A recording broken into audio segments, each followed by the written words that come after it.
जोपर्यंत अमेरिकेचा परराष्ट्र धोरणाचा प्रश्न आहे, अमेरिका जगामध्ये कुठेही न्यूक्लिअर वॉर होऊ नये म्हणून प्रयत्न करत असतं आणि थोडासा जरी संशय आला तरी अमेरिका त्या भागामध्ये इंटरव्हेन्शन करून ते युद्ध तिथे थांबवण्याचा प्रयत्न करतं.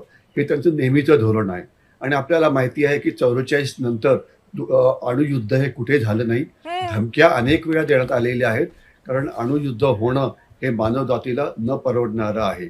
परंतु जोपर्यंत परराष्ट्र धोरण आहे अमेरिकेचं, त्याच्यात काही फरक पडलेला नाहीये. पण सध्या जो सर्वात मोठा फरक आहे तो म्हणजे डोनाल्ड ट्रम्प. डोनाल्ड ट्रम्प हे त्यांच्या लष्करी अधिकाऱ्यांचं ऐकत नाही.